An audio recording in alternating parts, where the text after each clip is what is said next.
toujours très compliqué de s'exprimer après Thierry Pêche. Ça m'arrive de plus en plus souvent en ce moment. Des convergences, oui. J'en relève, si je sors un instant de notre sujet, trois. Trois fois où, au fond, Montaigne et Terra Nova ont pris la parole ensemble en 2 ans. Donc c'est à la fois beaucoup, mais en même temps relativement peu, malgré tout.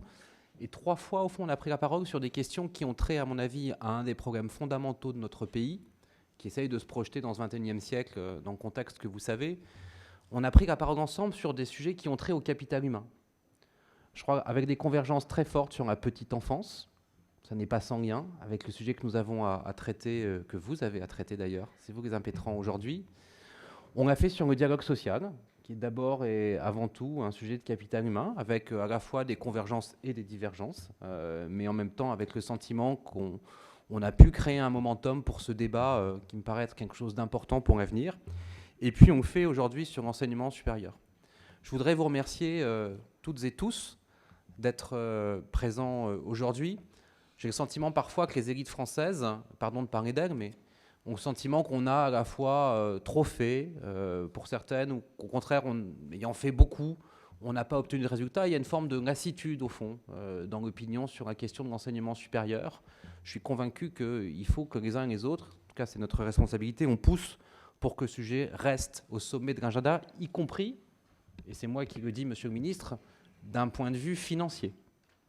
C'est-à-dire que je m'inquiète parfois de voir que dans un contexte, certes, d'attrition des finances publiques, mais aussi, pourquoi pas, de réévaluation de ce que sont nos marges de manœuvre, on ait tendance à penser que l'enseignement supérieur, c'est moins important que l'enseignement secondaire. Je pense qu'on commet là, je ne cherche pas évidemment à opposer les deux, mais je pense qu'on commet là une erreur assez puissante et assez dangereuse, à vrai dire.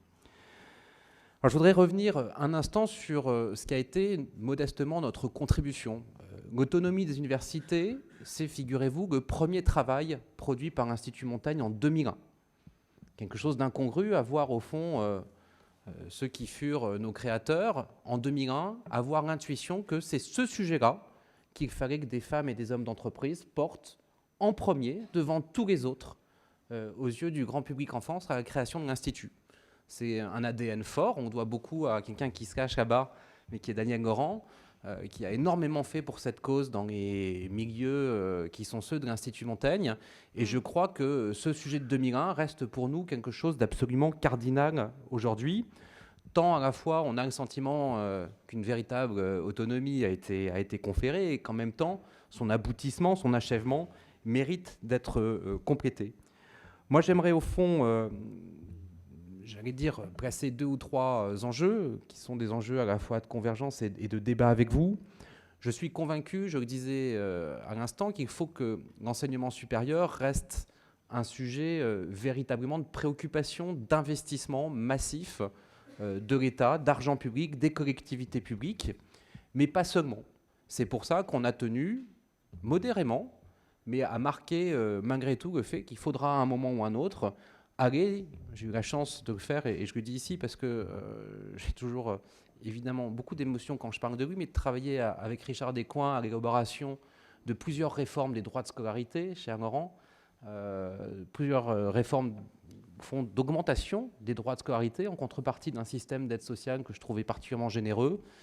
C'est donc possible dans des établissements dont j'ai conscience que la sociologie est particulière, mais c'est quelque chose qui me paraît absolument essentiel pour l'avenir. Évidemment, on ne peut demander aux familles de contribuer que s'il n'y a pas de désengagement de l'État, parce que si c'est pour expliquer aux familles qu'elles viennent en remplacement de l'État, il y aura tout de suite une marque de non-accord, ou en tout cas la machine se cabrera, ce qui me paraît bien normal.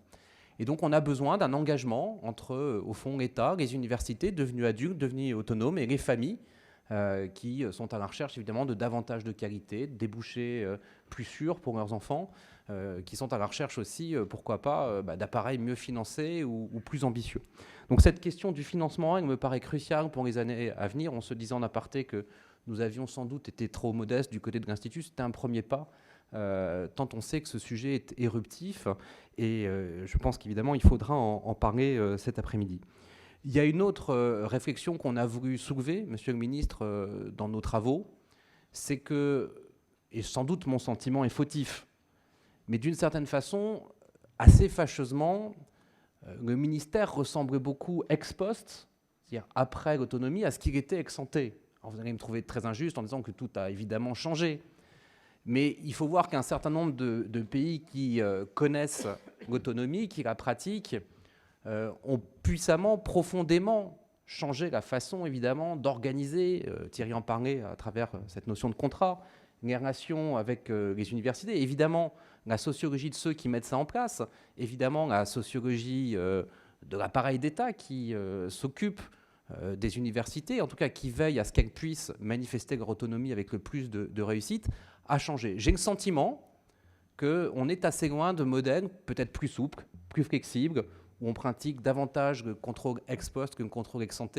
J'ai le sentiment qu'à un moment ou un autre, et c'est vrai de quantité d'autres secteurs de l'action publique, une réflexion assez puissante, moins aujourd'hui sur l'autonomie des universités, mais sur, au fond, la nécessité de changer puissamment la relation qu'entretient le ministère avec ce qui n'est plus aujourd'hui une relation de tutelle, c'est-à-dire avec les universités, est quelque chose que nous devrions avoir collectivement. Ça braquera sans doute un certain nombre de corps constitués, et c'est normal, mais c'est quelque chose d'absolument nécessaire. On ne garde pas un ministère qui ressemble trop après l'autonomie avec ce qu'il était avant l'autonomie, sans quoi on donne le sentiment aux acteurs que cette autonomie est peut-être illusoire ou peu durable, ou qu'elle sera à un moment ou un autre regagnée ou reperdue. Vous voyez bien les uns les autres ce dont il s'agit, vous le vivez au quotidien pour certains dans vos établissements. Merci à vous en tout cas de venir, non pas bénir une union, mais venir effectivement débattre avec nous cet après-midi, débattre avec les responsables du monde universitaire qui sont là. Je pense qu'il n'y a pas de plus beau débat, il n'y a pas de plus bel horizon que celui de savoir comment la France se prépare à travers les établissements universitaires représentés presque main dans la main, d'une certaine façon, universités, grandes écoles, organismes de recherche. Comment donc construire un futur qui soit commun et qui soit prospère? Merci, Monsieur le Ministre.